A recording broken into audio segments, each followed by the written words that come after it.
Hello and welcome to Pura's weekly trading digest. Let's start with a brief overview of what was happening this week in the commodities market.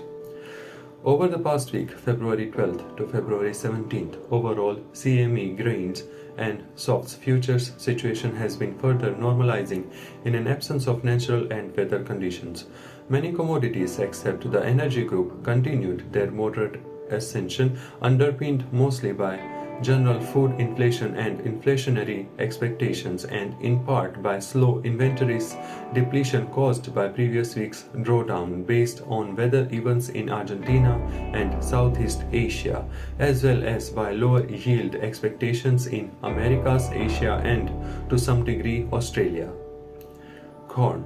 USDA's weekly export sales data showed that in old crop bookings for the week ended September 2nd, this was down from 1.16 MMT from the previous week but renewed the high of 4th plus 1 MMT sold in the last 6 weeks.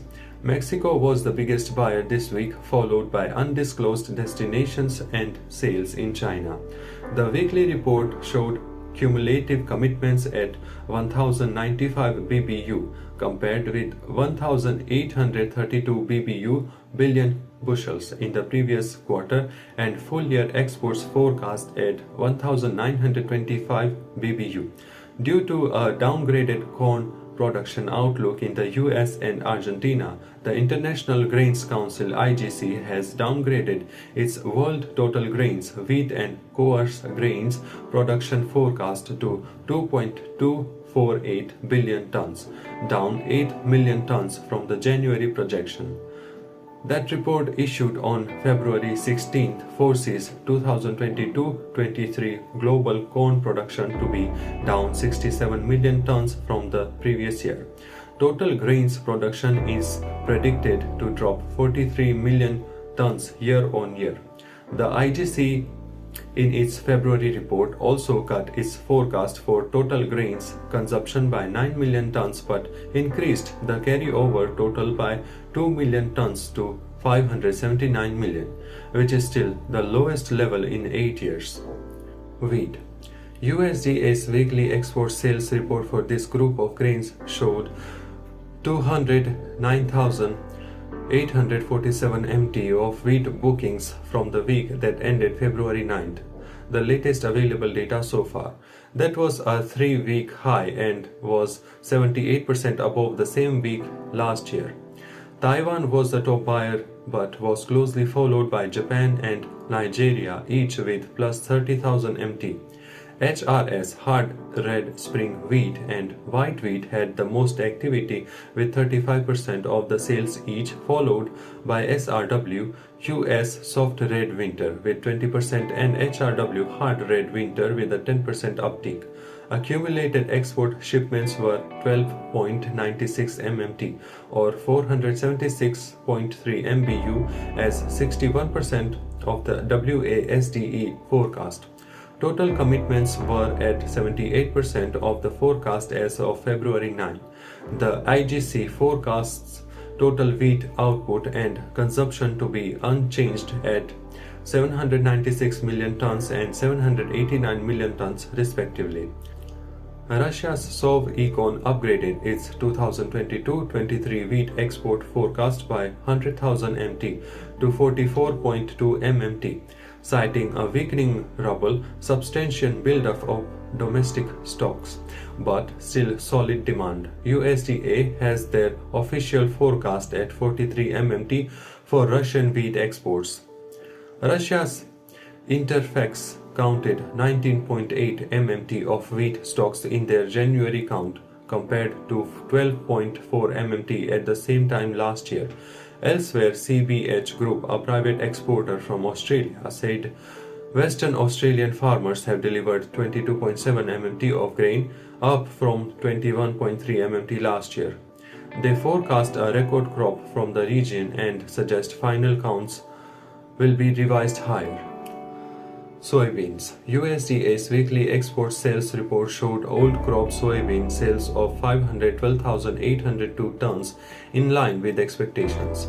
Last week of 374 1,000 tons were sold, but 1,317 tons were booked the same week last year. The biggest buyers this week were China and Mexico. The weekly report also includes 260,000 tons of new crop sales, mainly to China. Old crop commitments of 1,767 BBU were flat year over year and 89% of the WASDE forecast. New harvest commitments to 42.7 MBU compared to 165 MBU a year earlier. Cotton. Among the softs group, cotton attempted to recover from midweek sell-off but closed only about 25 points above the Wednesday low. March cotton futures fell 130 points in just one day, while the other months fell 48 points to 87 points. December cotton is now 122 points above March, also extending the old crop contract. USDA FAS reported export cotton sales for the week ended February 9th, the latest available data, at 216,915 bales. That's down 17% from last week's activity, though is still up 37% from a year ago. Vietnam and China together accounted for more than half of the week's total business volume. The report also includes new crop sales of 23,936 RB round bales for the week and cumulative forward orders of 1.285 million RB. Cumulative commitments for old crop totaled 9.93 million RB, down 19% from last year. For Pura, the best deal of the past week was livestock futures, which held steady on February 9 and by the end of the week brought plus 1.59%. Against the backdrop of news about temporary stabilization of corn prices, the price of futures for this product in the US fell by just over 1.15%. which also helped to generate profits from temporary speculative activities. Given the fall in prices for this product and the decline in the dollar index last week, one cannot count on the continuation of this trend. Summary and forecast. Despite temporary establishment of supply plus stocks demand balance in the most grains, including the most volatile in the category, wheat futures, any minor weather or a geopolitical event is capable of staging another rout or price rally, since traders keep facing a very unnerved and destabilized market. Cotton futures may become in focus next week, since the latest reports suggest lower production and inventories to keep offsetting lower sales worldwide. However, as the latter will pick up, the supply gap will become the key factor underpinning cotton's prices going forward.